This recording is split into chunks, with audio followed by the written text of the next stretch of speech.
Hello, everyone, and welcome. Thank you for joining us today on our webinar on behavioral science for better hiring.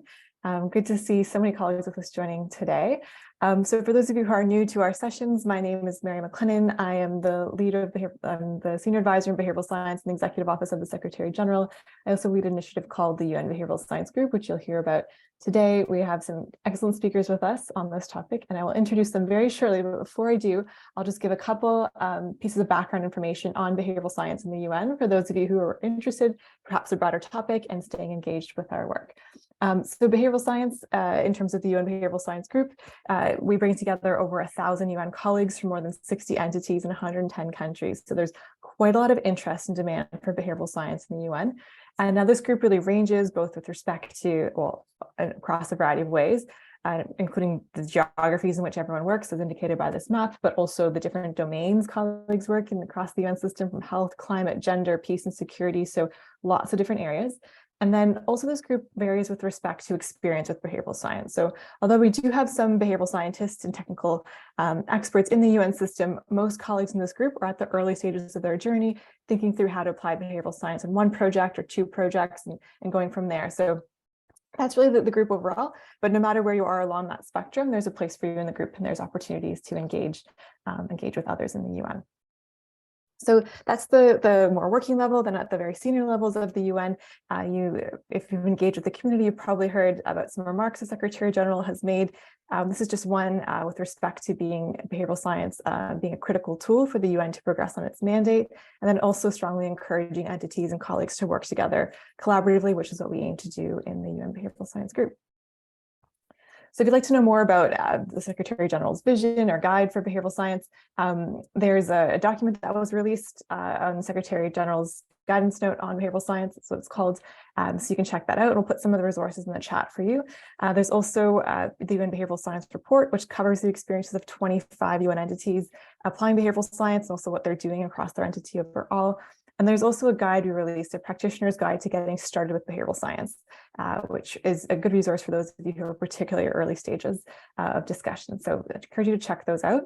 Secondly, you probably are in the UN Behavioral Science Group if you're here, but if you would like to share with others across the UN system, feel free to do so.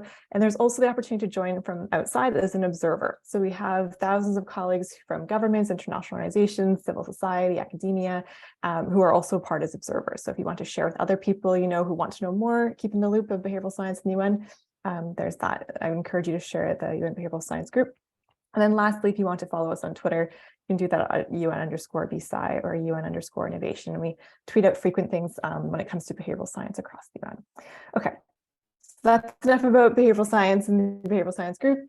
One last comment here is every June we host with a bunch of entities. So we co-host UN Behavioral Science Week, which is a big place. A big event, which this is from last year, it was 21 sessions over 5 days with these 18 entities. So we're doing it again this year. So it's something that I encourage you to check out or keep your eyes open, as it will. What we'll be doing is we'll be hearing from our speakers, and then we'll have a lot of time for questions and answers. So very much encourage you to engage, either both in the chat through comments amongst yourselves, but if you have a question for our speakers, we'll only be taking them from the Q&A box. So if you have a question, put it in the Q&A box. If you don't have a question, I encourage you to check out because we do have colleagues that you want to hear, and we can prioritize those in terms of how we ask them to speak. So on to our speaking from isn't very fortunate to have in the same division, Pina, who will be speaking on behalf of DEMA Species Efforts. We'll hear from Siri Chilazi, who's the research fellow at Women in Public Policy program in the Harvard Kennedy School, and she's been working in this field for many, many years, and we're very excited to hear from her and her experiences as well. So with that, Pina, over to you.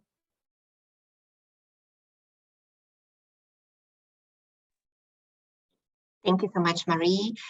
Such a great initiative, the Behavioral Science, to share my screen so you can see the few slides that we have prepared for you today.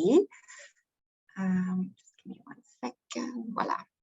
Great. I hope you can all see my screen. Hello, everyone. Also, a warm welcome from my side to today's webinar on behavioral science for better hiring. Very excited to be here and to talk to you today about our mandate and to learn more from our guest speaker as well about how behavioral sciences can be applied to the hiring process, specifically to make it more effective, fair, and inclusive. My name is Pina Valeria Roos, as introduced by Marie. I am a team lead in the Staffing Diversity Outreach section in the Office of Human Resources in the MSPC in the UN Secretariat based in New York. And I'm speaking on behalf of my section chief, Jennifer Stansel, who is unfortunately out sick today. Our section leads on developing and introducing strategies, initiatives, and programs for more workforce diversity and workplace inclusion.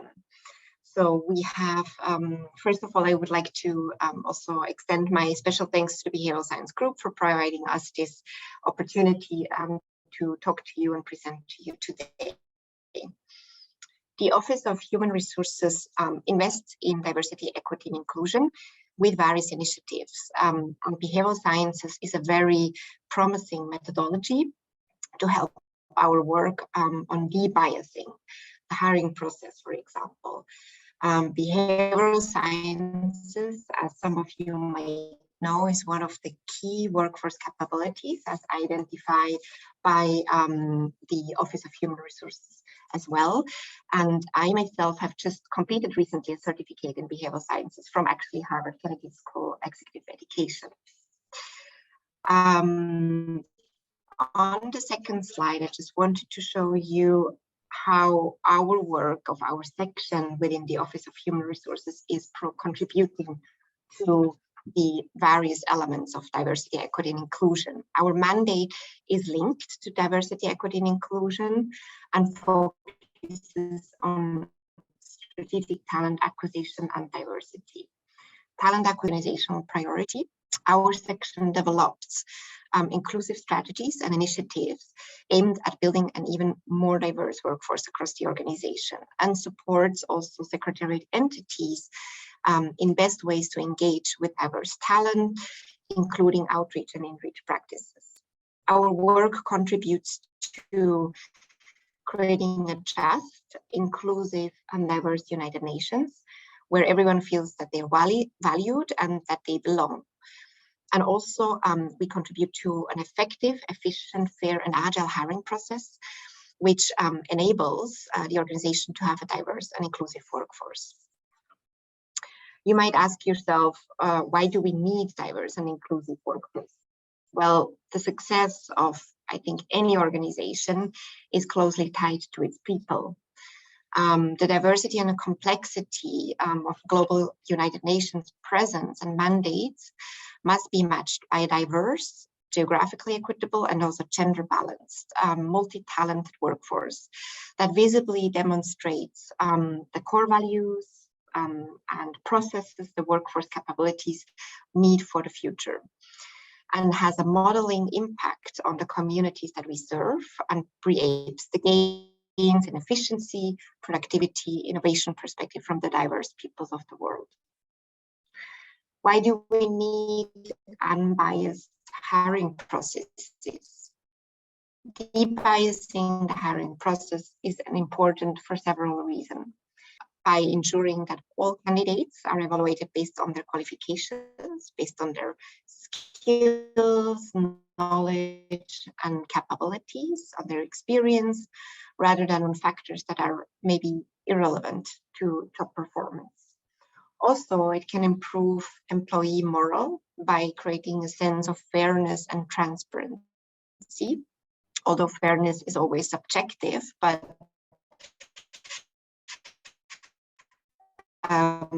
if a process is designed and transparent and in a standing of fairness can be enhanced. Moreover, it also helps the organization to comply with limited opportunity. In addition, a debiased biasing or the de-biased hiring process has been shown to improve the quality of hires and reduce turnover rates. And finally, that can result from a biased and flawed hiring process. So the work of our mandate is directly contributing to revise the current staff selection system in the UN Secretariat and looking at behavioral strategies. I would like to give, or back to you, Mary, as you prefer. Great. Thank you for that, Pina, for your detailed examples and detailed about your work. I'd like to actually maybe do a poll before Siri's presentation, if that's all right, to kind of see who's on the call today and different experiences that everybody has. So with that, maybe as you stop screen sharing, we can put up the first poll and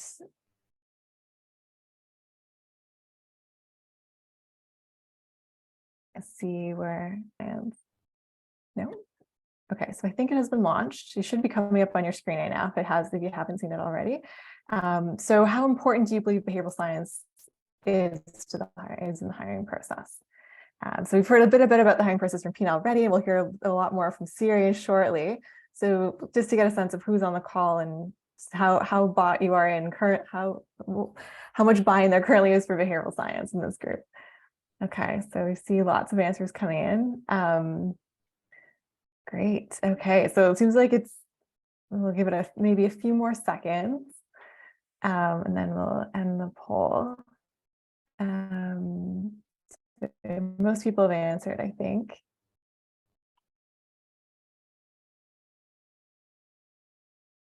Great. Okay, so we'll stop sharing now.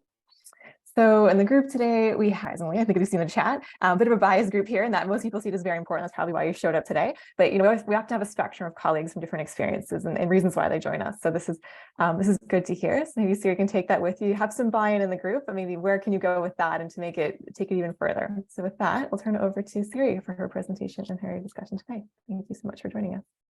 Thank you so much, Mary. And thank you all for coming and for being here. I'm so delighted to be able to join you today and to share a little bit about the research on how we can advance diversity, equity, and inclusion in hiring and how we can leverage behavioral science for talent diversity. I'm very heartened to know that all of you are so bought in to the importance of using behavioral science. And I always like to just start with my own definition of behavioral science very quickly, informally, which is that it's the study of how humans actually behave in real life, not according to theoretical models, and then the study of how we can change those observed behaviors in ourselves and in others if we so choose to do.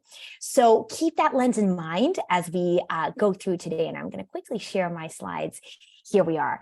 I'd love to start with why this work is important to begin with. What is the problem that we are solving, and what is the goal of bringing behavioral insights to bear to advance talent diversity? So here we have three people who happen to be diverse in terms of their height. Some are shorter than others, and they've come to see a mountain. But as you can see, there's a fence standing in their way, and so the shortest person can't currently see the mountain. This is, of course, just a representation of what happens in real life because people are different along numerous dimensions, some visible on the surface, like height, but most invisible, like background, religion, personality, socioeconomic status, and so forth. And it is our job in organizations to create a playing field where everyone, bringing in all this diversity, has the ability to contribute fully. So in order to do that, we often in organizations respond like this. We look at the shortest person and say, oh, it's too bad that you're shorter than everyone else. Let's put a couple of rocks underneath you to just raise your head above the fence to the level of the tallest person. For the purposes of today and in my work, and I hope in your work as well, I'm going to suggest to you that instead of this approach, we should be doing this. What this is identifying the fences that stop everyone from showing up in the workplace as they are, for doing their best work. And then once we've identified what those fences are, taking them down, dismantling them, so that we can create a genuinely level playing field for everyone, which I think of as being the goal of true equity. So if this is our goal, if this is going to achieve, then the obvious question begs is, well, what are the fences? We need to understand first that there's a square labeled A and one labeled B. My question to you is, which one is darker? I'm sure you all have your answer by now. So looking at close, as I start to cover up this, if you wish to reconsider your original answer, it's covered up the surrounding squares. Research shows that the human brain takes in about 11 million pieces of information per second. And the conscious part of our brain is only able to process a minute fraction, about 50 bits, 50 discrete pieces of information consciously per second. So it's actually the unconscious part of our brain that does the overwhelming amount of taking in information, processing it, and then generating decisions. And research has also shown that in this process, our unconscious brain is very prone to relying on shortcuts, familiar patterns. It's prone to using heuristics in order to make decisions fast.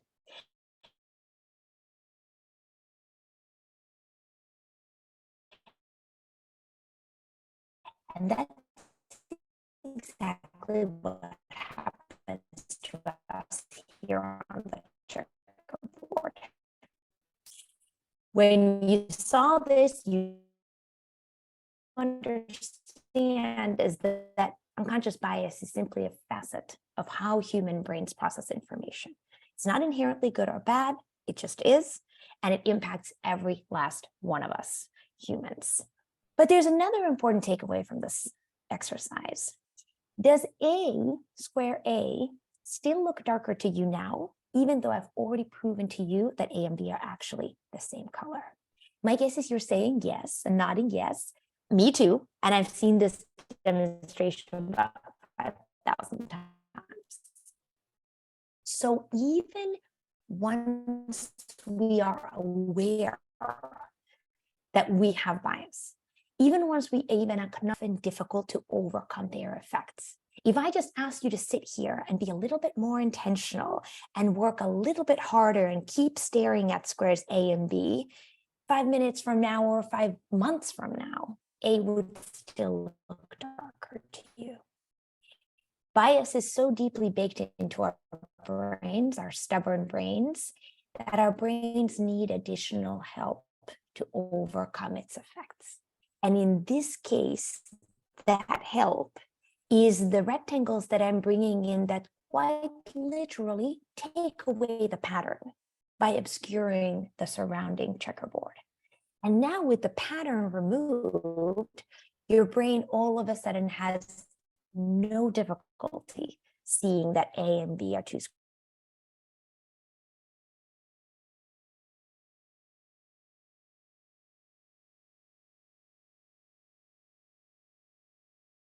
These are available at the website here. I'm happy to pop it into the chat later. And like I said, it's a really cool way to see how your unconscious bias and unconscious part of your brain is operating in the moment. But back to this idea of changing the context and helping our inherently, but there is a ton of evidence to suggest that we can very effectively debias the systems and decision-making contexts that surround us. And a lovely example is symphony orchestras in the United States, which in the early 1970s were comprised of 95% men, and today are about 40% women.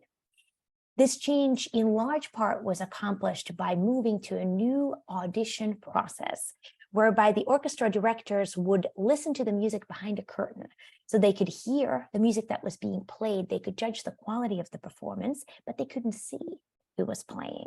And therefore, any biases, any stereotypes or expectations that they might have had about what a good orchestra musician looks like or who is supposed to kind of fit the pattern, none of that came into play. The curtain enabled their brain to focus on the most relevant information, which was the quality of the music, Just like on the checkerboard, covering up the pattern allowed our brains to focus purely on contrasting the colors of squares A and B. So I want to share with you now 10 evidence-based ways that we can apply behavioral design to the hiring process, both to broaden our pool and to evaluate candidates more objectively, and then finally to improve and de-bias our decision-making. We'll walk through each of these 10 ways quickly, and I want to flag up front that some of these might sound to you like just general best practices, like, oh yeah, we're doing that already. Oh, that makes kind of intuitive sense. Of course, you'd want to do it that way. But best practice and common practice does not always equal best evidence or most evidence-based. While these 10 practices have been extensively researched and have a really solid scientific grounding behind them, there are also a lot of practices being deployed very commonly in organizations that either have never been tested and evaluated, so frankly, we have no idea how well they work, or in some other cases, actually have been tested and have been found not to be effective. So that's my little plug for evidence-based hiring management and hiring processes. So let me walk you through what exactly I mean. Take a look at these two lists of words, the list on the left and the list on the right. If I told you that one of these lists of words are words that are stereotypically associated with men and the other one stereotypically with women, which one would be which? My guess is, once again, you already have your answer by now, right? You don't need to be a gender scholar. You just need to live in the modern world to know that words like analytical, competitive, independent are stereotypically associated with men, and communal, empathetic, responsible, stereotypically associated with women. Now, I'm not saying men are more analytical and women are more empathetic, not at all. I'm only talking about stereotypes that we start to absorb from our surroundings the moment we emerge onto this planet.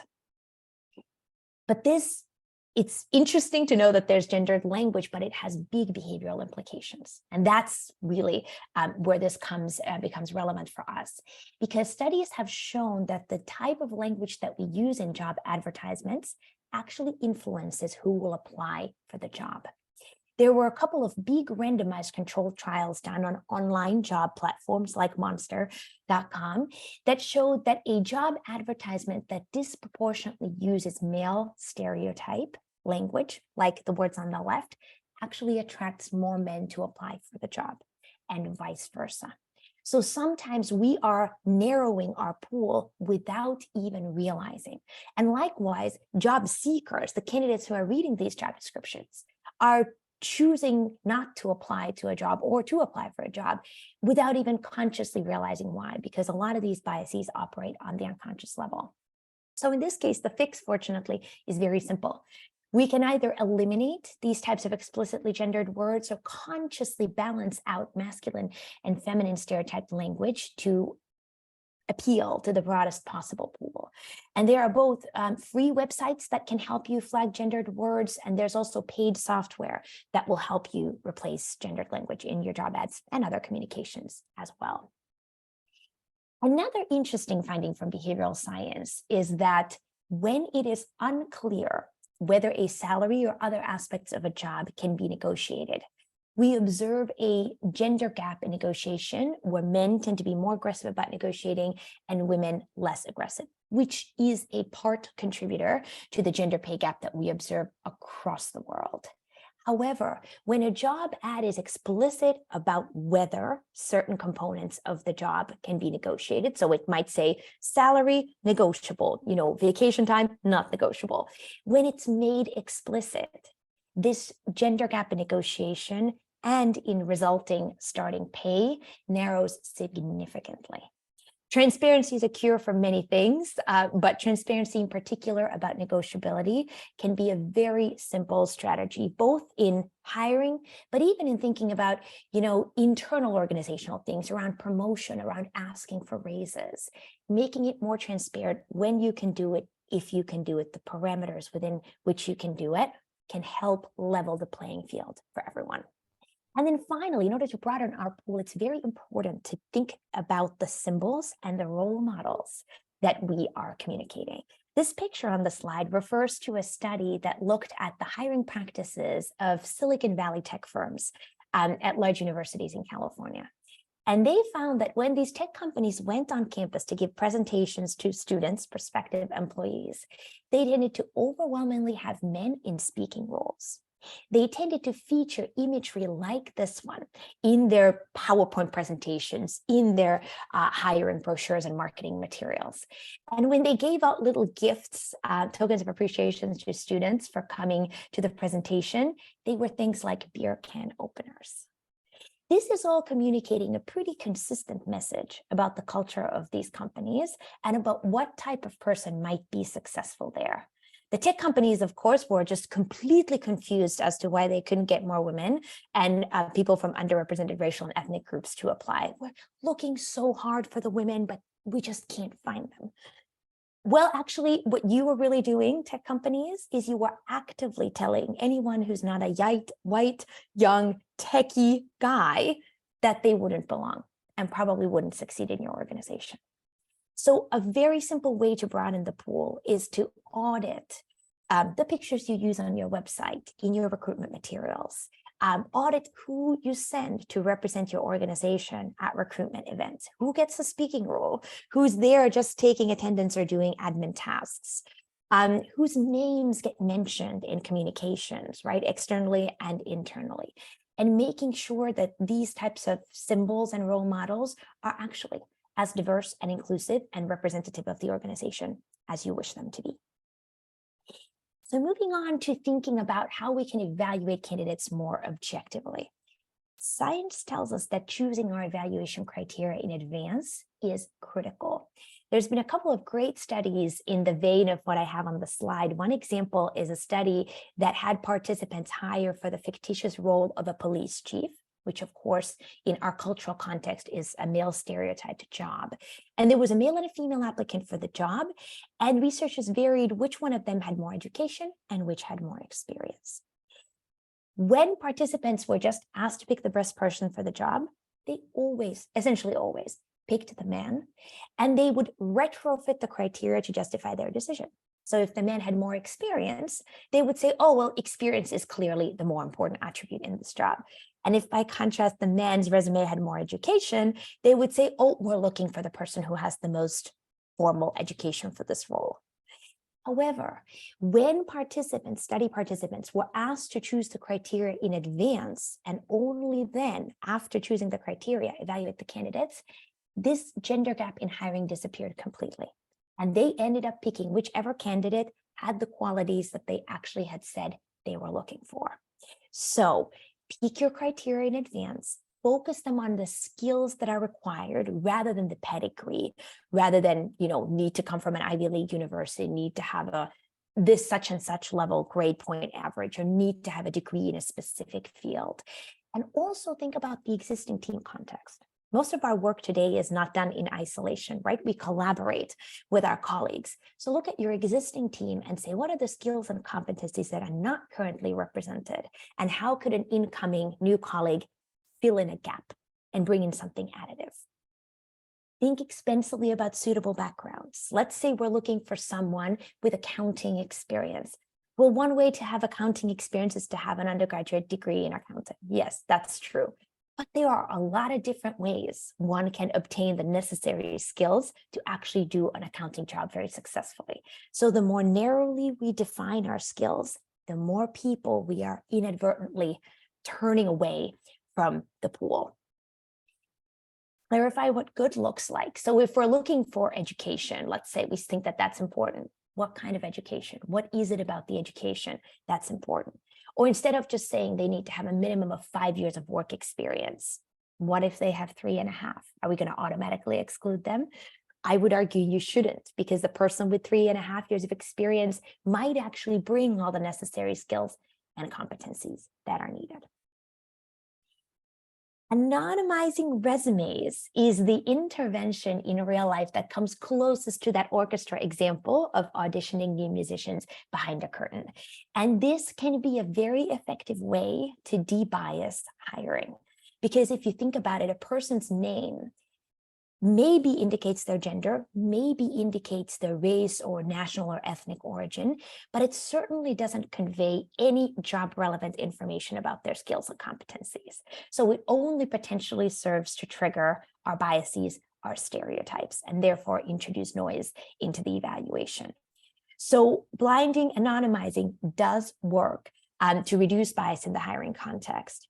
However, there's one caveat that I want to share, and that is organizations that are currently using the gender and racial, ethnic, nationality information conveyed by names to actively, purposefully diversify their workforces and select for women, traditionally underrepresented groups.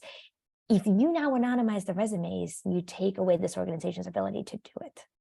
So anonymizing works wonderfully well when there is currently bias operating in the process against certain groups of people. When we take the names off, the source of the bias disappears. But if we're currently actively using the information from the names to actually select for people that we might not otherwise select, then of course, anonymizing takes away your ability to do that. But it's an evidence-based solution to consider nonetheless. Work sample tests, and this might surprise you, are actually the most predictive way of hiring people. We always think resumes and interviews are so important, and they're certainly very popular, but they are actually less predictive than work sample tests, which are quite simply exercises or tasks or scenarios that are designed to mimic the actual job as closely as possible. So if you're hiring a person for a role, a communications role, where a big part of the job is writing, emails, press releases, memos, instead of talking to that person about their writing, why not just have them write something and then evaluate the quality of their writing? And better yet, if they actually produce a written piece of work, you can evaluate that anonymously without knowing which writing sample came from which candidate to even further debias. Research has shown consistently over several decades, 3-4 decades, that work sample tests are the best predictor of how someone will perform on the actual job, much better than interviews. That said, I know interviews are here to stay. I haven't yet encountered an organization that's willing to ditch interviews entirely as part of hiring. So here's what the evidence tells us helps to make them less biased and more objective. Redetermine the questions that you are going to ask and the weights of the questions. Maybe you weight all questions equally, maybe some are going to be more important than others. And then ask all candidates the same questions in the same order. There's literally hundreds of individual biases that human brains are prone to. They have been studied, they have been identified by research. It's not purposeful for me to try to walk you through all of them, but I'll just give you a couple of examples. One bias is the availability heuristic, which leads us to make decisions based on the most easily recallable or easily available information. This goes back to point 3 here on the slide about scoring the answer to each question immediately afterwards. Let's say you do a 45-minute interview over the course of which you ask 10 questions. If you wait until the very end of the interview to score the candidate, your brain unconsciously is overweighting the last couple of questions, which are salient and topmost in your mind because they're the most recent. You've basically forgotten what happened in the first 15 minutes of the interview. So you're not actually able to really fairly grade the candidate across the whole interview. This is why it's better to be listening and be grading the candidate question by question as you go along. Another thing that helps with is the so-called halo and horns effect, another bias, which is really the effect of your reputation precedes you. So if a candidate does really well on the first question, hits it out of the park, you like them immediately. You've now formed an impression that says this person is awesome. And your brain is likely to overweight everything that comes after because you're looking through those glasses of, wow, this person's amazing. Even if their answers to the last couple of questions are very lackluster. And likewise, if for whatever reason the candidate makes a poor impression on you at the very beginning, you are likely to look more pessimistically and more harshly at everything else that they say thereafter. So the more we can focus on one question at a time, judging that question against predetermined evaluation criteria, the better we are able to minimize the effects of these types of biases on our decision making. And then collect all scores independently. I mentioned on the previous slide that interviews should be conducted one-on-one. And that's because we humans are very prone to signals from each other. We're incredibly attuned to judging each other. So if you've got a panel interview with 3 interviewers sitting next to each other, interviewing one candidate, yes, you're listening to the candidate and you're taking notes on what they say, but consciously or unconsciously, you are also observing your fellow interviewers. Are they leaning forward and nodding a lot? Are they leaning back and crossing their arms? Are they peeking at their phone? Do they seem engaged? Does the tone of their voice indicate that they approve of what the candidate is saying? And these subtle cues are influencing your judgment about how you think the candidate is doing. So we might have 3 interviewers in the room, but we're not actually getting the benefit of 3 independent perceptions of the candidate, but rather we're getting this blended hybrid perception where the 3 evaluators have been influencing each other. So that's why it's very important at any stage of the hiring process, whether we're talking about interviews, resume reviews, work sample tests, for each of the evaluators to conduct their evaluation independently and send their scores in to some lead evaluator or process manager or even hiring software that can then collect and average out all the independent observations. And then if needed, you can come together as a group at the very end to debate edge cases and make your final hiring decision. Speaking of making hiring decisions, here's another fascinating behavioral insight. And it is that our human brains inherently evaluate things comparatively. I'm part of teaching a class this semester, and I just graded the first round of papers that the students submitted. When I read the first paper by the first student, it was incredibly difficult for me to judge whether that was a high quality or a low quality submission, just the one paper in isolation. But after I'd read 10, it was much easier for my brains to calibrate comparatively and say, oh, okay, in light of these 9 other papers that I've read, this is really more of a 70th percentile paper, right? Rather than a 30th. By the time I'd read all 50 submissions, I had a really good sense of who were the top quartile of students, who were the bottom, and who was in the middle. This is just how our brains operate. And it applies to our evaluations of papers, of people, of the temperature in the room, of the quality of the coffee that you're drinking this morning, and anything else. The implication is, and studies, an increasing number of studies have shown that when we make decisions jointly and simultaneously, we actually rely less on our biases in the process, and we generate more objective decisions and more diversity in our decisions. So let me give you an example. If you were going to hire 3 people this year, let's say 1 in March, 1 in June, and 1 in September, evidence would suggest that it would actually be better to run those 3 hiring processes in parallel at the same time, even if the 3 positions are very different, so that you have a bigger group of candidates that you get to compare against each other. So that's this joint decision-making part. And you're actually making 3 decisions simultaneously instead of sequentially spread out over many months. This will increase your chances of running a more objective, less biased, and more diversity generating process. And finally, collecting and tracking data is key to actually holding ourselves accountable that the processes are working, and that if we're making any process changes inspired by behavioral design, that they are actually working as intended. Here's a schematic of just a very simple sample hiring process. Maybe you start with a resume review, there's a phone interview that a subset of the candidates advances to, and then finally an in-person interview. We've got this whole big group of candidates coming into the funnel, and then out come the handful of people that are actually hired.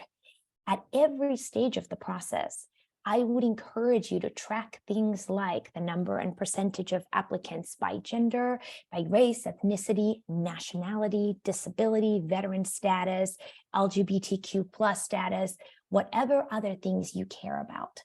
Let's say that out of all the people who applied, all the resumes, the CVs that you received, 30% of your applicants are non-nationals. So they are not based in the country that you are, the job is going to be based in. But only 10% of the candidates that you interview by phone are non-nationals. Having that data on hand is a clue that there might be something going on in the resume CV screening that's disproportionately screening out non-national candidates. And then that might be your impetus to revisit the resume screening process to identify why that is and whether the process should be somehow changed. But if you're not collecting the data, you won't know. So that really, really is essential to holding ourselves accountable. So a quick recap of the 10 evidence-based strategies that we've talked about to de-bias hiring. I'm very happy to share my slides afterwards so that you can have all of these, and each of the slides has the references to the relevant studies at the bottom as well. I'm very eager to hear your questions and your comments, so let me just pop up this last slide. It has my email address and my LinkedIn, so if you would like to stay in touch or ever have any questions, I would love to continue the conversation. But for now, let me say thank you so much and looking forward to your questions. There we go. Great. Thank you so much for that, Siri. Really interesting, course. diverse amount of material covered in this short period of time to get broadening the pool, evaluating objectively, then actually making decisions themselves. And some nice examples of behavioral science from availability heuristic through the halo effect. These are all things we've heard in other contexts. So it'd be really nice to see them in this space as well. So I'm curious to hear from all of you. So if you have questions or comments, feel free to put them in the chat, the comments in the chat with each other. But maybe before we get to some questions, we have another poll. So now that we've heard a bit about what behavioral science is and different examples, to what extent have you used behavioral science or some of these elements in your work? Maybe a couple of things, or thought about this, maybe thinking about the challenges Siri mentioned. Have you faced these challenges? If you have you thought about maybe some of the things Siri said, or not at all? It didn't even occur to you at all? Why? And if you have, maybe put that in the chat, what you've done or what challenges you faced and how you've come across them. So okay, so I'll give you a couple more seconds here to answer. It's a bit, Siri mentioned a lot in her presentation, so it's a bit hard to say, have you done this, or to answer this really general question, but okay, so maybe we're going to end the poll now. And so it's a bit mixed. So we have, some people have applied behavioral science, or they've applied some elements or thought to think through some of these elements in their work. About 20% hadn't done any of this, which is really good. So interesting, some new insights here to take. And then a few people, 30% aren't sure. They're not sure if they have or they have. Maybe they'd like some more detail or interesting insights. Maybe there's specific examples that Siri mentioned that would be useful as well. So, okay, so I'll leave the poll results there for you, but we see there's one question from Christina. Further reading and resources to link to. So I think Siri mentioned she can share her resources, she has a website. There's also the group that she works with. They have a whole website too, of the program with you that you're engaged with. So we can definitely share those. And I'm happy to share also links to a couple of publicly available sort of guides. So in the UK Behavioural Insights team, in collaboration with the government's Equalities Office, has published some highly behavioral-based, highly evidence-based, fantastic guidance for employers on various things, including de-biasing hiring. So we'll send a link to that. And there's a couple other articles that I'm thinking of. So that'll be coming soon. Yes, very happy to share. Great, thanks for that. We'll send a follow-up email with all those things. And I just mentioned as well, I wanted to mention as well that during Behavioral Science Week last year, we actually had Professor Siri Chilazi join us, and she gave a talk too. So I'll just put the recording in the chat. So if anyone wants to see, it's a bit of a different angle from what Siri mentioned, but for anyone who wants to hear from Iris Bonet, there's that as well. Iris and I are actually currently writing a book together, so that'll be whenever that comes out, probably next year, will be another great resource. Great, we'll keep a list of all of these on the website and other things as well. Okay, so we see there's a question from Annika. So we tend to use panel interviews in our organization, encouraging underrepresented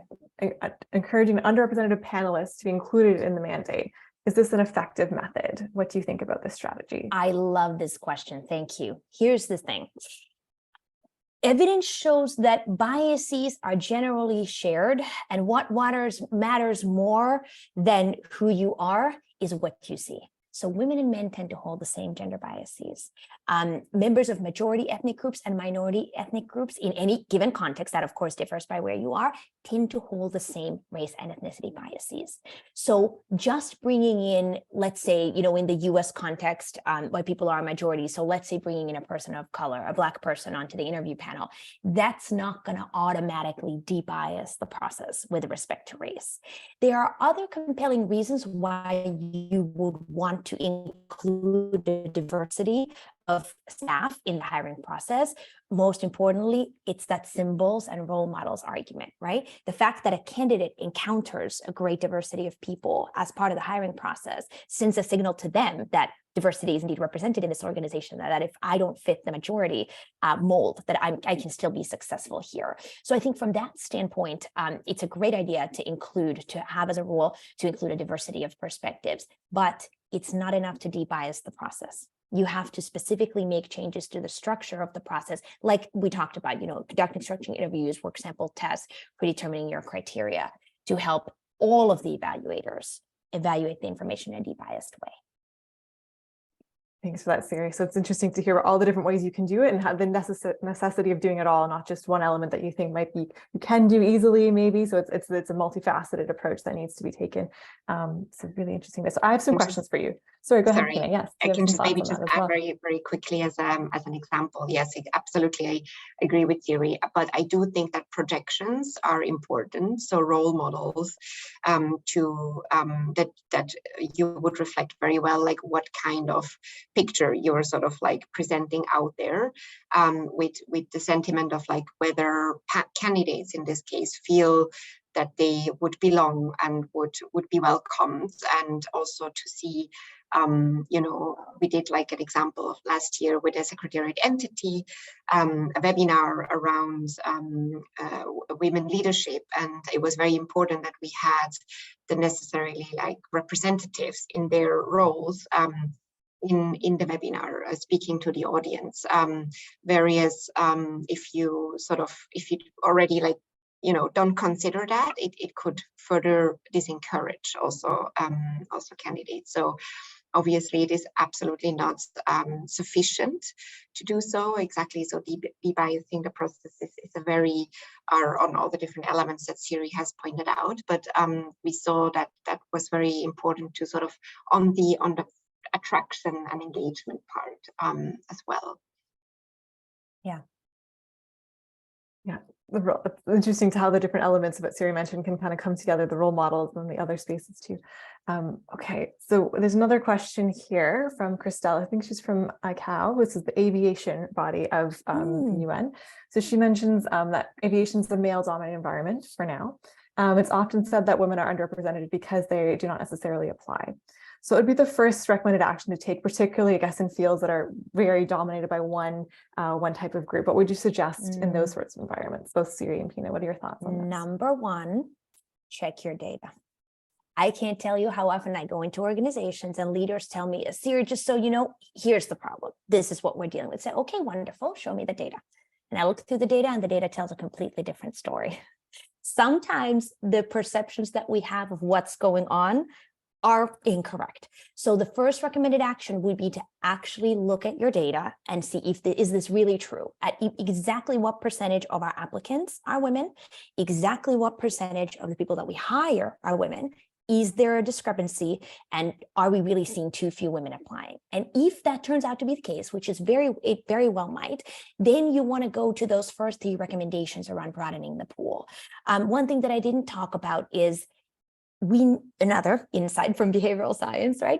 We need to talk to people when they are paying attention and where they are. So if currently you're recruiting on LinkedIn and you're getting an applicant population that's 85% men and 15% women, you might want to recruit somewhere else, right? All of these platforms, even the different job posting boards, they publish their own statistics on what types of job seekers come to their platform. So some platforms attract more male job seekers to apply, or women, or younger people, older people, right?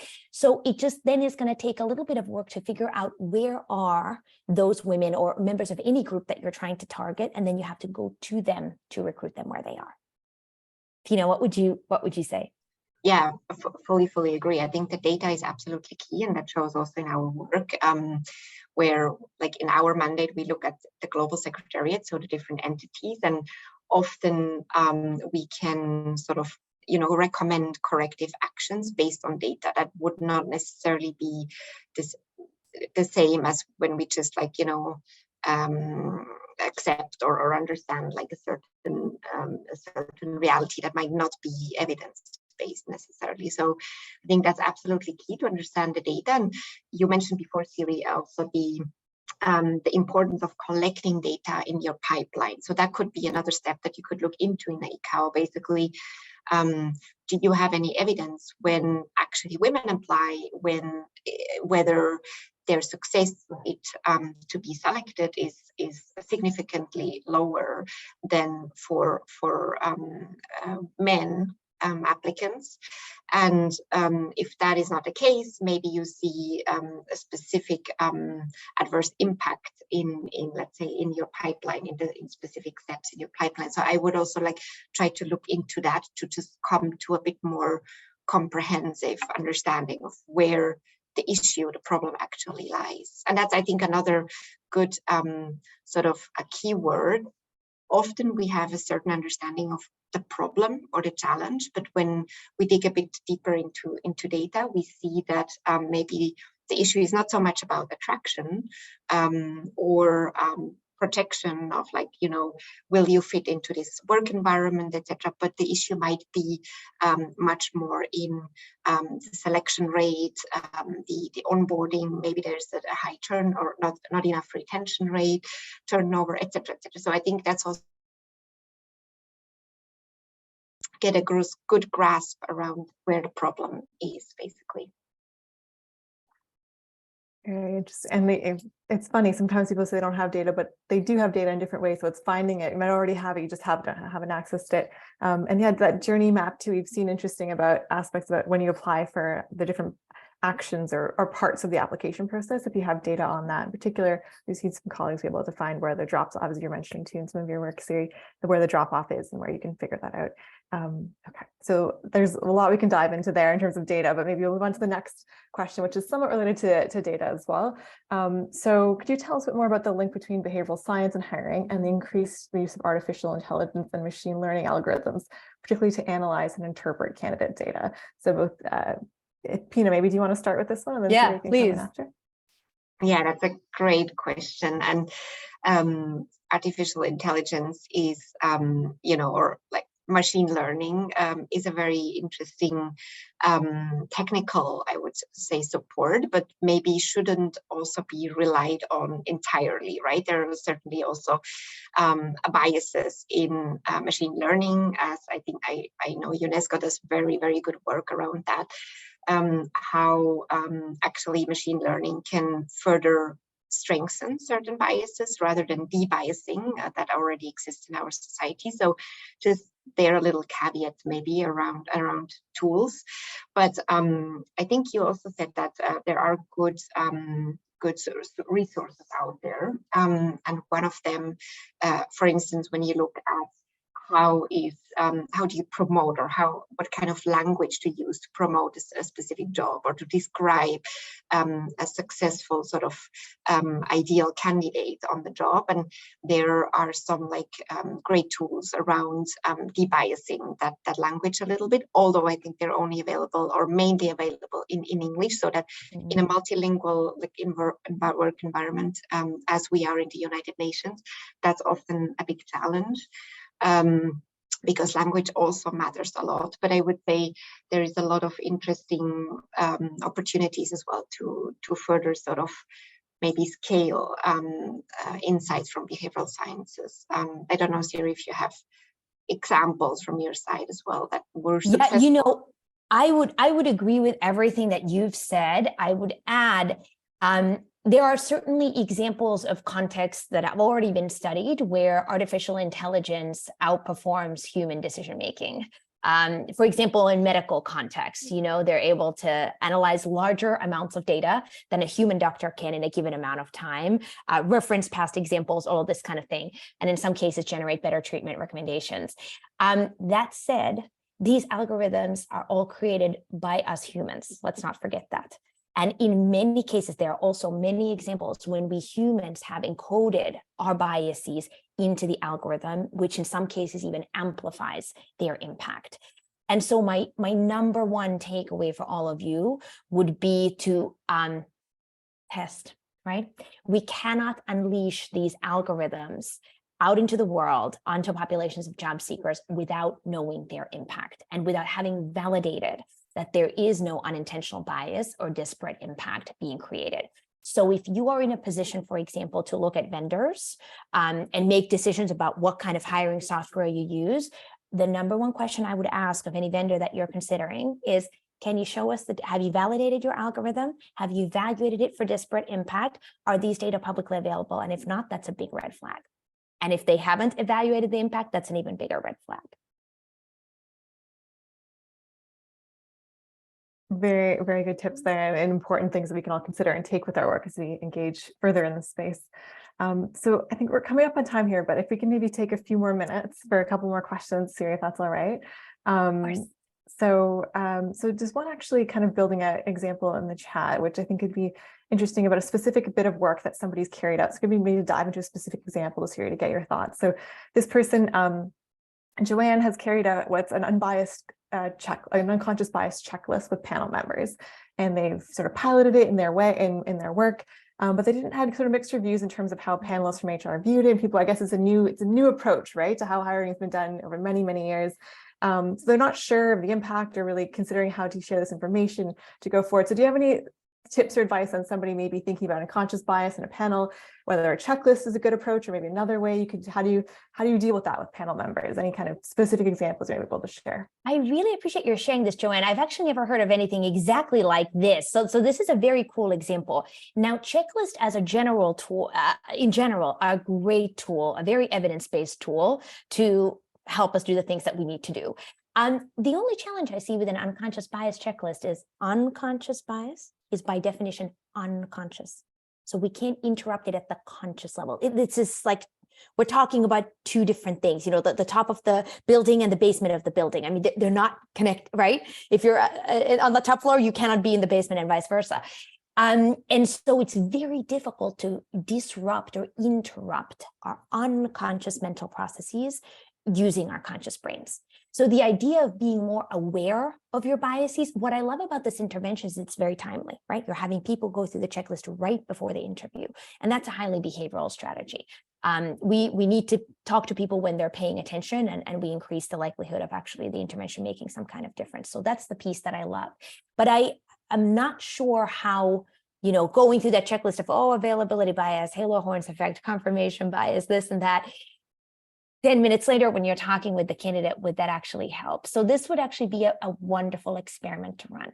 That's the thing about behavioral science is all of these questions are empirical, meaning we actually just have to experiment and test to find out and see what the answer is. There's no theory that can sort of guarantee lead us to the answer. Great, thanks for that, Siri. I think it also highlights too some of the importance of engaging with behavioral scientists and the literature and what works in this space over many years, and not sort of just looking at it from other levels. But Pina, did you have any thoughts on this question as well about panels and unconscious bias, maybe some things that you've explored? Yeah, it's a great, I think it's a great initiative as well, but I do also believe that it has limited probably impact. I mean, exactly. Ideally, you would run an experiment, as Siri was saying. I think that would be, I would love to do that on all the interventions that we are promoting, which sometimes is not so practical to do in a work, in an organizational context, of course. But ideally, you would sort of look at the evidence. You almost like run a randomized controlled trial in a way that would be fantastic to see what is the impact, because I do believe that there are meta studies, not so many though, but who look at the sort of, there's a lot of cost investment on de-biasing training, things like that in organizations, and I do believe that the impact is mixed. So I would also suggest that maybe in addition, that you actually start from the entire process. Like you try to look at where some of the insights that Siri shared with us today Is it practical to implement, sort of like, for instance, a more structured interview, that you actually understand before the interview what are the skills, knowledge, and abilities that you want to assess, and how do you assess them, and how is going to be evaluated at the end. So taking into account all these little factors, and that helps often because it's very hard to debias our brains, as Siri was mentioning. It's almost impossible, I do believe, and it's a very and it's also sometimes can be backfiring a little bit. That we say like, well, what do you tell me? I'm not biased per se, although we all are. But I do think that it might also be just easier to look at more like process related changes rather than individual behavior changes. Yeah.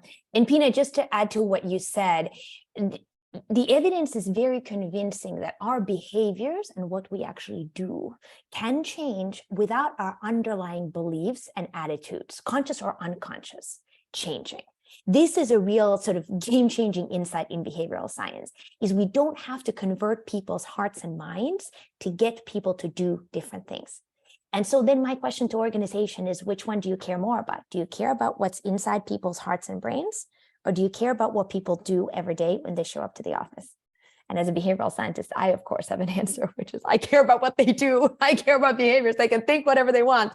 But if people stop mistreating each other, if we make fairer, more diverse, more objective hiring decisions, right? If our promotion decisions are more fair, if the faces of leadership change and become more diverse, I'm going to call that a success, even if the underlying biases haven't changed. So it's just something to think about.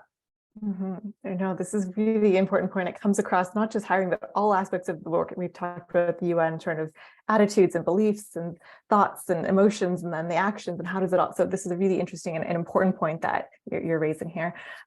Okay, great. So I think we've gone over time a little bit, but I did want to conclude with a statement that's in the Q&A here about basically just talking about the work from Siri and Pina and others across the UN, that this approach will revolutionize the UN HR process. Almost all the successful candidates are determined by the final interview. So I think there's a bit of the way the UN structures interviews and hiring processes. That's something to note. And hearing from you, Siri, maybe we're thinking about that now a little bit differently. So in CVs and technical assessments are oftentimes considered as pass-fail rather than using the entire recruiting process, data in a cumulative manner. So these are all things that I think colleagues can take with us as we go from here. But with that, maybe I'll say thank you both for joining us, and for all of you for joining us today. It's been a really interesting discussion, lots of points from Siri and her presentation, and from Pina as well. So we'll be sure to share resources with you following discussion today. And Siri has shared the link to email her and her link to her LinkedIn, and then as well as her email address. But yeah, so with that, thank you so much for your time, and I look forward to engaging with you, hopefully another webinar. Bye now. Thank you, Mary. Thank you so much. Nice to see you. Thank you, everyone. Thanks for joining. Have a lovely day. Everyone. Thank you. Bye.